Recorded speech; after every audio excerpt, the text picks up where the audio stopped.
Welcome back, সকলকে আবারও স্বাগত জানাই বং টেলিস্কোপের সম্পূর্ণ নতুন এপিসোডে। আজকের রাতের অডিও স্টোরি শুধু একটা গল্প নয়, এটা হলো এমন এক ভৌতিক যাত্রা যেখানে বাস্তব আর অজানা ভয়ের মাঝের সীমারেখা মিলিয়ে যাবে। বন্ধুরা, আমরা ছোটবেলা থেকেই শুনে আসছি জিন অথবা পরী আসলেই আছে কিনা। আজকের ঘটনায় আপনারা শুনবেন এমন চারজন অভিযাত্রীর কাহিনী যারা মরুভূমির বুক চিরে খুঁজতে বেরিয়েছিল এক প্রাচীন রহস্য। কিন্তু তারা কি জানতো যে জায়গার দিকে তারা যাচ্ছে সেটা শুধু বালির সমুদ্র নয়, বরং অদৃশ্য এক শক্তির অন্ধকার সাম্রাজ্য, জিনের নগরী। আজকের গল্প আপনাদের নিয়ে যাবে সেই মরুভূমির নিস্তব্ধ রাতে, যেখানে বাতাসের ঝড়ও অকারণে থেমে যায়, যেখানে হাজারো বছরের পুরনো ধ্বংসাবশেষের ভেতরে ঘুমিয়ে আছে ভয়ঙ্কর জিনেরা। তাহলে প্রস্তুত হন, আলো নিভিয়ে বসুন আর শোনার চেষ্টা করুন প্রতিটা শব্দ, কারণ হয়তো আজকের গল্প শোনার সময় আপনার চারপাশে কেউ নিঃশ্বাস ফেলছে। শুরু হচ্ছে আজকের গল্প, মরুভূমির জিন। 2019 সালের গ্রীষ্মকাল, রুব আল খালি, এমটি কাতার, সৌদি আরব দুনিয়ার ভয়ঙ্করতম জনশূন্য মরুভূমি। রাত তখন প্রায় 12টা। রিয়াদের এক পুরনো লাইব্রেরিতে ইউসুফ আর নাবিলা বসে। ইউসুফ হলেন 32 বছরের এক প্রত্নতত্ত্ববিদ, আরবের প্রাচীন সভ্যতা নিয়ে তার গবেষণা। আর নাবিলা ফারুক হলেন একজন ইতিহাসবিদ এবং ইউসুফের সহকর্মী, প্রাচীন ইসলামী পাণ্ডুলিপি পড়তে বিশেষজ্ঞ। নীরবতা ভেঙে শুধু টেবিল ল্যাম্পের আলোতে পুরনো আরবি পাণ্ডুলিপির পাতার উপরে একটা খসখস শব্দ শোনা যাচ্ছিল। নাবিলা কপালে ভাঁজ ফেলে বলল, এখানে লেখা আছে রাব আল খালি। এই মরুভূমির গভীরে এক হারানো নগরী ছিল, এর নাম ছিল ইরামিল ইমাদ। প্রাচীন কোরআনে এর উল্লেখ আছে, কিন্তু এই পাণ্ডুলিপি বলছে ওই শহর এখন বালির নিচে লুকিয়ে আছে প্রায় 500 বছর ধরে। ইউসুফ উত্তেজনায় বই বন্ধ করে বলল, তাহলে এটাই কি সেই নগরী যেখানে ফারিস্তাদের অভিশাপে জিনেরা বন্দী হয়েছিল? যদি সত্যি হয় আমাদের অবশ্যই খুঁজে বার করতে হবে। ঠিক তখনই লাইব্রেরির দরজার সামনে স্বামীর ঢুকে পড়ল, হাতে ক্যামেরা। শামির খান পাকিস্তানের এক ফটোগ্রাফার, তিনি রহস্যময় জায়গার ছবি তুলতে খুবই ভালোবাসে। তিনি বলে উঠলেন, ভাই, আমি খবর পেয়েছি রাবাল খালি মরুভূমিতে কিছুদিন আগেই কিছু বেদুইন লোক রাতে অদ্ভুত আওয়াজ শুনেছে। তারা বলছে কারো অদৃশ্য হাঁটার শব্দ পাওয়া যায়। আমি সেখানে শ্যুট করতে চাই, তোমরা আসছো তো? সাথে সাথে এই আড্ডায় আরিফ এসে হাজির হলো। আরিফ আর নাসের সৌদি আরবের এক্সপ্লোরার ও গাইড, তিনি মরুভূমির ইতিহাস আর কিংবদন্তি নিয়ে সবকিছু জানে। তিনি গম্ভীর গর্জে বললেন, ওই মরুভূমি ফাঁকা নয়, ওখানে শত শত বছর ধরে হিফাজতকারী জিনেরা থাকে। যে কেউ তাদের জায়গায় পা রাখলে তারা আর ফিরে আসে না। সবাই তো থমকে গেল, ইউসুফের চোখে অন্যরকম আলো। ইউসুফ বলে বসলো, আমি তবুও যাচ্ছি, কারণ ইতিহাস কখনো মিথ্যে বলে না। 2 দিন পর 4 জন মিলে এক জিপে চড়ে রওনা হলো রাবাল খালির উদ্দেশ্যে। গরমে দম বন্ধ হয়ে আসছিল, কিন্তু সবার চোখে এক অদ্ভুত উত্তেজনা। চারপাশে শুধু সোনালি বালির পাহাড়, আকাশের নিচে নীরবতা। যাত্রার সময় নাবিলা হঠাৎ করেই পুরনো আরবি দুয়া পড়তে লাগলো। স্বামীর অবাক হয়ে জিজ্ঞাসা করলো, এখন দুয়া পড়ছো কেন? নাবিলা মৃদু স্বরে বলল, আমার দাদু বলতেন মরুভূমিতে বা বালিয়ারি অঞ্চলে জিনেরা সবসময় মানুষের পিছু নেয়, তাই আমি এখন এই দুয়া পড়ছি। এ দুয়া মানুষকে রক্ষা করে। প্রথম রাত, টেন্ট বসানো হলো মরুভূমির মাঝখানে, চারিদিকে নির্জন এবং জনশূন্য। আগুন জ্বালিয়ে 4 জন বসে খাবার খাচ্ছিল। রাত তখন প্রায় 12টা। হঠাৎই দূর থেকে কোথাও ভেসে এলো একটা অদ্ভুত দীর্ঘ নিঃশ্বাসের মতো আওয়াজ। সবাই থমকে গেল। আরিফ ফিসফিস করে বলল, বলেছিলাম না, বলেছিলাম না ওরা এখানে আছে। ইউসুফ সাহস করে টর্চ লাইট জ্বালিয়ে চারিপাশে তাকালো, কিন্তু শুধু বালি আর অন্ধকার। হঠাৎ টর্চের আলোয় স্পষ্ট দেখা গেল বালির ওপরে মানুষের মতো পায়ের ছাপ, কিন্তু আশেপাশে তো কেউ নেই। স্বামীর ক্যামেরা তোলে, ছবি তুললো, আর হঠাৎই ছবিতে যেটা উঠে আসলো সেটা দেখে সবার বুক কেঁপে উঠল। ছবিটিতে দেখা গেল একটা লম্বা ছায়া মূর্তি, কিন্তু তার মাথার জায়গাটা পুরো ফাঁকা। নাবিলা হঠাৎই কেঁপে সূরা ফাতিহা পড়তে লাগলো। চারপাশের বাতাসটা হঠাৎই শীতল হয়ে উঠল, যেন অদৃশ্য কিছু তাদের সামনে এসে দাঁড়িয়েছে। ঠিক তখনই বাতাসের একটা ঝাপটা এসে ক্যাম্প ফায়ারটা নিভিয়ে দিল। চারিদিকটা যেন অন্ধকারে ডুবে গেল। সেই অন্ধকারের ভেতর থেকে শোনা গেল একটা ফিসফিস কণ্ঠস্বর, انتم دخلتم الى نردنا انتم لا ترجعون। যার বাংলা অর্থ হলো, তোমরা আমার ভূমিতে প্রবেশ করেছো, তোমরা আর ফিরতে পারবে না। 4 জন একে অপরের দিকে তাকিয়ে গেল আতঙ্কে। বালির ওপর বয়ে যাওয়া একটা ঠান্ডা বাতাস যেন একটা অদ্ভুত চাপা ভয় তৈরি করছিল। ইউসুফ, দলের সবচেয়ে শান্ত স্বভাবের লোকটা, হঠাৎই বলল, আমার আমার খুবই অস্বস্তি হচ্ছে, একটা মনে হচ্ছে কেউ আমাদের দিকে তাকিয়ে আছে। নাবিলা টর্চ জ্বালিয়ে বলল, বাজে কথা বলো না তো, এসব মনের ভুল। রাতের বেলা মরুভূমিতে অনেক রকম শব্দই ভেসে আসে। এত রাতে মরুভূমিতে আমরা ছাড়া আর কে থাকবে? আর তাছাড়া আমি তো সূরা পড়ছি। কিন্তু স্বামীর একেবারে চুপ হয়ে গেল। সেও কিছুক্ষণ দূরে দাঁড়িয়ে থাকা একটা কালো ছায়াকে লক্ষ্য করছিল। ছায়াটা প্রথমে মানুষের মতো মনে হচ্ছিল, কিন্তু ধীরে ধীরে বোঝা গেল যে ওঠার কোনো আকৃতি ঠিক নেই। কখনো লম্বা হচ্ছে, কখনো খাটো হচ্ছে, আবার কখনো কখনো হঠাৎই অদৃশ্য হয়ে যাচ্ছে, আবার কিছু দূরে গিয়ে ভেসে উঠছে। আরিফ ঝাঁপিয়ে উঠে চিৎকার করে বলল, এই, কে ওখানে? কার এত সাহস এত রাতে মরুভূমিতে ঘোরাঘুরি করছিস? ভয় করে না? কোনো উত্তর নেই। হালকা একটা ফিসফিসানি শব্দ ভেসে এলো। আনাতুম লা তাদখুলু, আনাতুম লা তাদখুলু। যার বাংলা অর্থ হলো, তোমরা এখানে ঢুকতে পারবে না। টর্চের আলো ঘোরাতে ঘোরাতে তারা হঠাৎ এক অদ্ভুত কাঠামো দেখতে পেল। বালির মধ্যে অর্ধেক চাপা পড়া প্রাচীন এক গম্বুজ আকৃতির ধ্বংসাবশেষ। দরজার ওপরে অচেনা এক আরবি ভাষা খোদাই করা, যেটা প্রায় মুছেই গেছে। ইউসুফ ধীরে ধীরে পড়তে লাগলো। সে আতঙ্কে বলল, এটা এটা এটা তো জিনের ঘর। হঠাৎই চারজন একসাথে কেঁপে উঠল। বাতাসে তখন এক অদ্ভুত ফিসফিসানি শব্দ কানে এলো। তোমরা কেন এসেছো এখানে? তোমরা ফিরে যাও।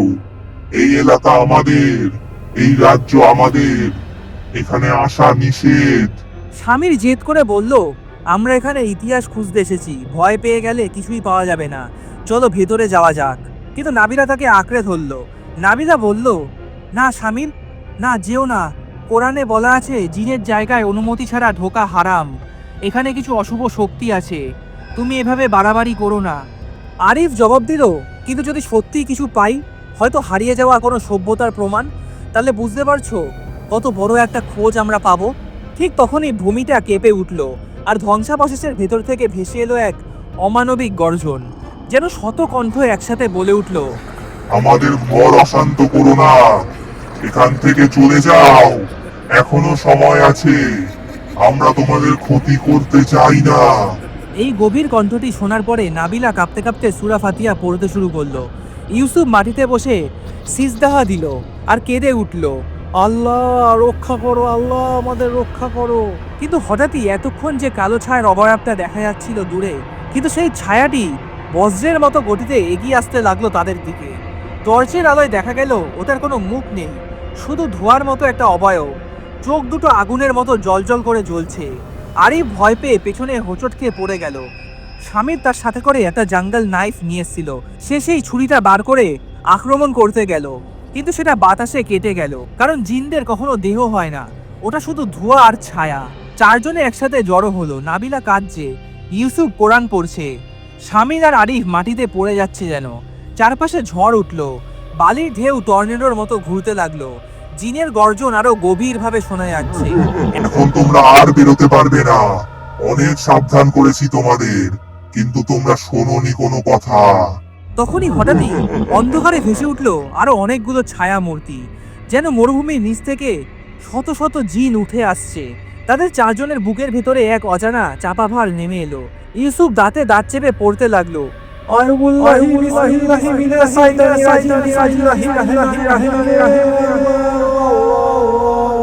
সেই কালো ছায়ার সেই লম্বা দেহটা ধীরে ধীরে তাদের দিকে এগোতে শুরু করে। পা ফেলছে, কিন্তু কোনো পদচিহ্ন নেই, শুধু তাদের কণ্ঠ ভেসে আসছে আরবির মতো কিছু বিকৃত শব্দ। লা তাদখুল হায়াল মাকান, লা তাদখুল হায়াল মাকান মারা। যার বাংলা অর্থ হলো, এ জায়গায় প্রবেশ করো না, এটা আমাদের জায়গা। নাবিলা কাঁদো কাঁদো গলায় বলল, না না, চলো প্লিজ, আমরা এখান থেকে চলে যাই, এখানে আমার ভালো ঠেকছে না, চলো এখনো সময় আছে। কিন্তু আরিফ একগুয়ের মতো দাঁড়িয়ে বলল, না, এতদূর যখন এসেছি কেন ফিরবো? এটাই তো প্রমাণ যেখানে সত্যিই জিনের অস্তিত্ব আছে। আমরা কিছু তেমন চোখে দেখতে পারছি না, কিন্তু শব্দ তো শুনতে পারছি, অনুভব তো করতে পারছি, এটাই তো একটা বড় সত্য। হঠাৎই মরুভূমির বাতাসটা এত জোরে বইতে শুরু করলো যে ক্যাম্পের তাঁবুগুলো উড়ে যেতে লাগলো। হঠাৎই বালুর ঝড়ের মধ্যে সেই ছায়াটা ধীরে ধীরে মিলিয়ে গেল, কিন্তু রেখে গেল একটা অদ্ভুত শব্দ, যেন একসাথে শত শত মানুষ কেঁদে উঠছে। চারজন একে অপরকে আঁকড়ে ধরল। ঠিক সেই মুহূর্তে বালুর ওপর হঠাৎ আরিফের পা মাটির একটা ফাঁপা অংশে পড়ে যায়। মাটিটা ভেঙে নিচে নেমে গেল। মশালের আলোয় দেখা গেল পুরনো পাথরের মতো একটা সিঁড়ি নিচের দিকে নেমে গেছে। দেওয়ালে খোদাই করা আছে পুরনো আরবি লিপি, আরবি হরফ, যেগুলো আধো আধো ভাবে পড়া যাচ্ছিল। সেখানে লেখা আছে, খাজা বেতুল মারিদ মান দাখালা হুয়া মাহকুম। নবীরা বলল, সর্বনাশ করেছে, এটি এটি তো মারিদ জিনের ঘর, যে প্রবেশ করবে সে অভিশপ্ত হবে। এখনো সময় আছে, ঢুকো না, চলো ফিরে যাই। নাবিলা কাপা কাপা গলায় কোরআনের আয়াত পড়তে শুরু করলো।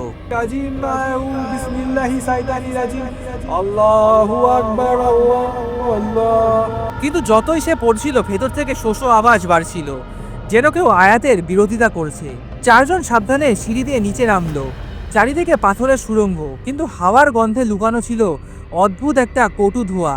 দেওয়ালে মশালের আলো পড়তেই দেখা গেল ছায়ার মতো একটা লম্বা কালো অবয়ব যেন সরে গেল। হঠাৎই পেছন থেকে স্বামীরকে কেউ ঠেলে দিল। সে পড়ে গিয়ে চিৎকার করে উঠল, কিন্তু আশ্চর্যজনকভাবে আশেপাশে কেউ ছিল না। আরিফ বলল, কেউ আমাদের দেখছে, কিন্তু কোথা থেকে? ইউসুফ গম্ভীর গলায় বলল, এটা তো মারিদ জিন, এরা মরুভূমির শাসক। যারা এই জায়গায় আসে তাদের আত্মা এরা বন্দি করে। নাবিলা মশালটা শক্ত করে ধরে বলল, তাহলে তাহলে আমি তো বলছি বারবার, এখনই আমাদের বেরোতে হবে। কিন্তু বের হওয়ার রাস্তা যেন হারিয়ে গেছিল। সুড়ঙ্গটা যেন ক্রমশ নতুন আকার নিচ্ছিল, পথগুলো বদলে যাচ্ছিল। হঠাৎ সামনের দিকে একটা বিশাল ফটক দেখা গেল। দরজাটা কালো লোহার তৈরি, চারপাশে অদ্ভুত আরবি হরফ খোদাই করা। ফটকের ওপরে ছেঁড়া কাপড়ে মোড়া একটা মানুষের কঙ্কাল ঝুলছিল। আরিফ ফিসফিস করে বলল, এটা কি? এটা কি তাহলে সেই অভিযাত্রীদের মধ্যে একজন, যারা এর আগে এখানে ঢুকেছিল?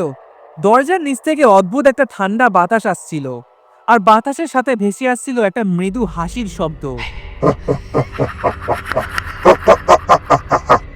তোমরা তোমরা আমার ঘরে এসেছো, বের হওয়ার আর পথ নেই। আমরা অনেকবার তোমাদেরকে বলেছিলাম, কিন্তু তোমরা আমাদের কথা শোনোনি। নাবিলা চিৎকার করে সূরা আল ফাতিহা পড়তে লাগলো। কক্ষটা কেঁপে উঠল, দেয়ালগুলো থেকে লালচে তরল ঝরতে লাগলো, যেন রক্ত ঝরছে। হঠাৎ ফটকটা নিজে থেকেই খুলে গেল। ভেতরে পিচ কালো অন্ধকার, তার ভেতর থেকে দুটো চোখ যেন জ্বলজ্বল করে জ্বলে উঠল, যেন দানবীয় আগুন। ইউসুফ ধীরে ধীরে বলছে, ওরা ওরা আমাদের দেখছে, এখনই পালাতে হবে। তারপর হঠাৎ একটা ভয়ঙ্কর গর্জন ভেসে এলো, আর মশালের আলোটা হঠাৎই নিভে গেল। নাবিলা দুহাতে কান চেপে বসে পড়ল। আল্লাহ, আল্লাহ আমাদের ঘিরে ফেলেছে, আমাদের রক্ষা করো আল্লাহ, আমাদের রক্ষা করো। ইউসুফ সাহস করে টর্চ জ্বালালো। টর্চের আলোটি গুহার কোনায় পড়তেই দেখা গেল একটা ছায়া দাঁড়িয়ে আছে, অস্বাভাবিক লম্বা, চোখ দুটো অগ্নির মতো লাল। সমীরের গলা শুকিয়ে গেল। ওইটা ওইটা ওইটা তো মানুষ না। ছায়াটা যেন ধীরে ধীরে নড়ে উঠল, তারপর এক অদ্ভুত কর্কশ গলায় আরবিতে বলল, তোমরা কারা? কেন এসেছো আমাদের ভূমিতে? কি চাও তোমরা? ভয়ে নাবিলা কাঁদতে লাগলো। ইউসুফ একেবারে গম্ভীর গলায় বলল, আমরা পর্যটক, আমরা অভিযাত্রী, আমরা অশুভ কিছু করতে আসিনি এখানে, আমরা শুধু এখানকার ইতিহাস খুঁজতে এসেছি। ছায়াটা হেসে উঠল। ইতিহাস? ইতিহাস তো কবরের মধ্যেই চাপা পড়ে আছে। তোমরা কি আজকে নিজের কবর খুঁজতে এসেছো? হঠাৎ সেই গুহার ভেতরে একটা ঠান্ডা হাওয়ার ঝাপটা এলো। টর্চ নিভে গেল। অন্ধকারে চারপাশটায় শুধু একটা ফিসফিসানি। আমাদের সঙ্গে থাকো, আমাদের সঙ্গে থাকো, আমাদের তোমাদেরকে খুব ভালো লেগেছে। আরিফ আতঙ্কিত হলেও হঠাৎ করে সাহস করে জোরে সূরা পড়তে লাগলো। তার গলা যত জোরে উঠতে লাগলো, সেই ফিসফিসানি চিৎকারে পরিণত হলো। একটা গলা স্পষ্ট শোনা গেল, চুপ করো, চুপ করো, আয়াত এখানে পড়ো না, আমরা তো শান্তিতে আছি। কেন তোমরা এখানে অশান্তি আনছো? বেরিয়ে যাও এখান থেকে, চলে যাও, চলে যাও আমাদের নগরী থেকে। হঠাৎই স্বামীরের শরীরটা কেঁপে উঠল। সে মাটিতে পড়ে গেল, চোখটা তার উল্টে গেল। কাঁপতে কাঁপতে সে নিজে নিজেই একটা গম্ভীর কণ্ঠে আরবিতে কিছু বলতে লাগলো। তোমরা তোমরা আমাদের জমিনে পা রেখেছো, এখন থেকে তোমরা আমাদের সাথেই থাকবে, ফেরার আর কোনো উপায় নেই। নাবিলা চিৎকার করে উঠল, না না না না আল্লাহ! সে কাঁদতে কাঁদতে ইউসুফের হাত ধরে আয়াতুল কুরসি পড়তে শুরু করলো। এক মুহূর্তের জন্য মনে হলো পুরো গুহাটা কেঁপে উঠল, ছায়াটা গর্জন করে উঠল, আর অন্ধকারে হঠাৎ একটা লাল আলো ঝলসে উঠল। ইউসুফ টের পেল যেন নিঃশ্বাস নিতে পারছে না। ঠিক তখনই আরিফ স্বামীরের মাথায় হাত রেখে জোরে জোরে পড়তে লাগলো, আউযু বিল্লাহি মিনাশ শাইতানির রাজিম বিসমিল্লাহির রহমানির রহিম আল্লাহু আকবার। ঠিক তখনই স্বামীর কাঁপতে কাঁপতে হঠাৎ জ্ঞান হারালো।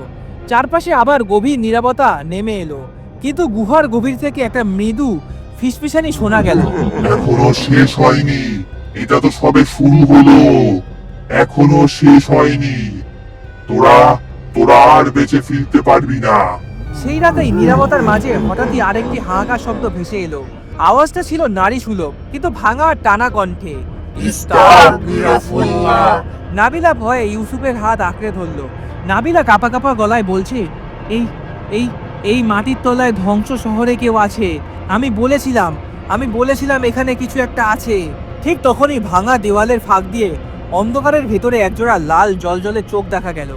স্বামীর একটু জ্ঞান ফিরতেই সাহস দেখিয়ে বলল, যদি জিন হয় তবে আমাদের কিছু কোরআনের আয়াত পড়তে হবে। সে জোরে জোরে সূরা ফালাক আর সূরা নাস পড়তে লাগলো। মুহূর্তের মধ্যেই যেন সেই লাল চোখ দুটো মিলিয়ে গেল। আর এক মুহূর্ত দেরি না করে সূরা পড়তে পড়তে তারা প্রাচীন সেই ধ্বংসাবশেষের গুহা থেকে সিঁড়ি বেয়ে ওপরে উঠে আসলো। কিন্তু কয়েক সেকেন্ড পরেই হঠাৎ বালির ভেতর থেকে যেন কিছু একটা উঠতে লাগলো। প্রথমে মাটির ঢিপি, তারপর ধোয়ার মতো আকার, একটা অদ্ভুত কালো ধোয়ার মতো মানুষ যেন দাঁড়িয়ে গেল তাদের সামনে। আরিফ কাপা গলায় বলল, আল্লাহ আল্লাহ, এটা তো শয়তানি জিন। ধোয়ার মধ্যে থেকে ভাঙা গলার মতো একটা আওয়াজ বেরোলো। তোমরা তোমরা কেন এসেছো? এই জায়গা হারাম, শতাব্দীর পর শতাব্দী ধরে কেউ সাহস করেনি। তোমরা এবার আর ফিরবে না। নাবিলা চোখ বন্ধ করে কোরআনের আয়াত পড়তে শুরু করলো, কিন্তু যতই পড়ছে হাওয়ার ঝড় ততই বেড়ে যাচ্ছে। চারিদিক থেকে বালি উড়ে এসে তাদের ঘিরে ধরলো। ইউসুফ তখন হঠাৎই মানচিত্র ফলো করতে করতে মরুভূমির বালির নিচে চাপা পড়ে থাকা একটা ভগ্ন মসজিদের ধ্বংসাবশেষ খুঁজে পায়। পুরনো পাণ্ডুলিপিতে উল্লেখ ছিল প্রাচীন ভগ্নপ্রায় মসজিদের ওখানে রাখা আছে একটা বহু প্রাচীন গুপ্ত সুলেমানি পাথর, যেটার রং কালো, তার মধ্যে সুলেমানি মন্ত্র খোদাই করা, যেটা নাকি জিন বা জিন্নাতকে বন্দি করার জন্য ব্যবহৃত করা হতো। সে দ্রুত দলকে নিয়ে সেই দিকে দৌড়ালো। অবশেষে তারা একটা প্রাচীন মিনার ভাঙা ধ্বংসপ্রায় মসজিদের সামনে এসে থামলো, যেখানে মেহরাবের নিচে একটা কালো চকচক পাথর বসানো ছিল। ইউসুফ বলে বসলো, এটাই এটাই তাহলে সেই পাথর, হয়তো এখানেই এর রহস্য। কিন্তু ঠিক তখনই ধোয়ার মানুষটা আবার তাদের সামনে এসে হাজির হলো। আর এবার এত বড় আকার যে এত বড় পুরো ভগ্ন মসজিদের ধ্বংসাবশেষটা কাঁপতে শুরু করে। আরিফ প্রায় কাঁদতে কাঁদতে বলল, আমরা আমরা মরতে যাচ্ছি, এরা আমাদের আর ছাড়বে না। ইউসুফ কণ্ঠ শক্ত করে বলে, না না, আল্লাহর ইচ্ছা ছাড়া কিছুই হবে না। সবাই মিলে আয়াতুল কুরসি পড়ো, সবাই মিলে শুরু করো, জোরে জোরে আয়াতুল কুরসি পড়ো। চারজন একসাথে গলা ফাটিয়ে আয়াতুল কুরসি পড়তে শুরু করলো। ধোয়ার জিনটা গর্জন করে উঠল, তোমরা নিষিদ্ধ ভূমিতে প্রবেশ করেছো। এই ভূমি মানুষের নয়, কোরআনের বাণী ছাড়া কেউ এখান থেকে বাঁচতে পারে না। চারজন একসাথে পিছিয়ে এলো, কিন্তু অদৃশ্য এক শক্তি যেন তাদেরকে চারিদিকে ঘিরে ফেলেছে। হঠাৎ স্বামীরের হাত থেকে টর্চটা পড়ে যায়, আলোটা বালির ওপর গড়িয়ে থেমে যায়। অন্ধকারে চারপাশে দেখা যায় যেন জলজলে চোখের অসংখ্য ছায়া। আরিফ চিৎকার করে বলে, ওরা ওরা ওরা আমাদের ঘিরে ফেলেছে, ওরা আমাদের ঘিরে ফেলেছে তো। ঠিক তখনই তাদের মধ্যে সবচেয়ে বড় ছায়াটা বেরিয়ে এলো। বিশাল লম্বা দেহ, আগুনের মতো জ্বলন্ত চোখ, আর নিঃশ্বাসের সাথে যেন ধোঁয়া বেরোচ্ছে। জিন গর্জে উঠল। তারা বলছে, আজ তোমাদের রক্ত আমার মরুভূমির বালিতে মিশে যাবে। এটা তোমাদের মরুভূমি নয়, এটা আমাদের নগরী। এখানে আসলে কেউ বেঁচে ফেরে না। ভয়ে কাঁপতে কাঁপতে ইউসুফের হঠাৎ মনে পড়লো তার দাদা শিখানো কিছু সূরা। সে চোখ বন্ধ করে কাঁপা কাঁপা গলায় পড়তে শুরু করলো।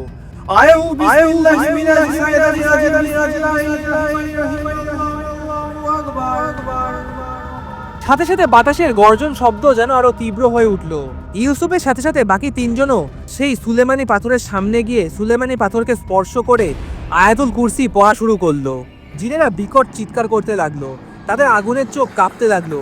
অদৃশ্য শক্তিগুলো একে একে পিছু হাঁটতে শুরু করলো, কিন্তু প্রধান জিনটা রাগে চিৎকার করে উঠলো, মানুষের সন্তান, তোমরা এভাবে আমাদের তাড়াতে পারবে না। এই মরুভূমি চিরকাল আমাদেরই থাকবে। এটাই আমাদের নগরী, এটাই আমাদের সাম্রাজ্য। হঠাৎই চারিদিক দিয়ে বালিতে ঝড় উঠে এলো, চারপাশের দেওয়ালগুলো ভাঙতে শুরু করলো। চারজনে মরিয়া হয়ে একে অপরকে আঁকড়ে ধরলো। আকাশে বিদ্যুৎ চমকাচ্ছে, আর প্রতিটা চমকের সাথে দেখা গেল সেই জিনের বিকট মুখ, কখনো মানুষের মতো, কখনো দানবের মতো। ইউসুফ চিৎকার করে শেষবারের মতো তিলাওয়াত করলো,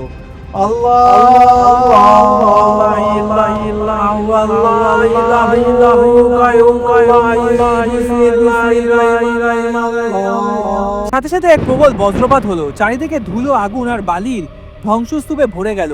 জিনেরা যেন একে একে অদৃশ্য হয়ে গেল। ঝড়টা থেমে গেল। চারজনে দেখলো তারা কেল্লার ভেতরে নেই, তারা মরুভূমির মাঝখানে প্রায় বালির তলায় চাপা পড়ে আছে।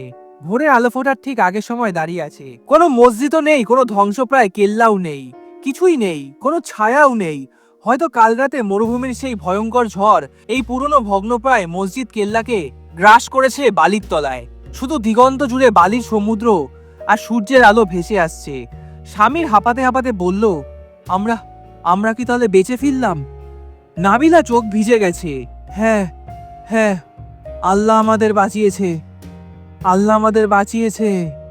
চারজন ধীরে ধীরে পা বাড়ালো সভ্যতার দিকে, কিন্তু তাদের সবার মনে একটাই প্রশ্ন রয়ে গেল, সত্যি কি তারা বেঁচে ফিরেছে, নাকি এখনো মরুভূমির জিন তাদের সাথে আছে অদৃশ্য ছায়ার মতো? এই অভিজ্ঞতা তাদের জীবন চিরতরে বদলে দিল। আর রাবাল খালির মরুভূমি এখনো রয়ে গেল রহস্যে ভরা, যেখানে রাত নামলেই জিনেদের ফিসফিস আসে। কিন্তু সাবধান, ভয়ঙ্কর সেই মরুভূমির হারানো শহরের রহস্য এখনো শেষ হয়নি। সুলেমানি কালো পাথরের আসল শক্তি আর তার পেছনে লুকিয়ে থাকা অশরীরী জগৎ, ওরা এখনো আমাদের দিকে চেয়ে আসে। আপনি এখন এই গল্পটা শুনছেন, কিন্তু কে জানে, হয়তো কোথাও না কোথাও থেকে ওরা আপনাকেও নজরে রেখেছে। তাই যদি গল্পটা ভালো লেগে থাকে তবে অবশ্যই একটা লাইক দিন। এই ভিডিওটা আপনার বন্ধু, আত্মীয় বা পরিচিত মানুষদের সঙ্গে শেয়ার করুন, যাতে তারাও অন্ধকারের এই অজানা রহস্যে ডুব দিতে পারে। আর হ্যাঁ, আমাদের চ্যানেল বং টেলিস্কোপকে সাবস্ক্রাইব করতে একদমই ভুলবেন না, কারণ সামনে আসছে আরো ভয়ঙ্কর, আরো অদ্ভুত আর রক্ত হিম করা সব গল্প। মনে রাখবেন, অন্ধকার কখনো সত্যি শেষ হয় না, ওটা শুধু অপেক্ষা করে ঠিক এই পর্দার ওপারে। ভালো থাকবেন এবং সুস্থ থাকবেন।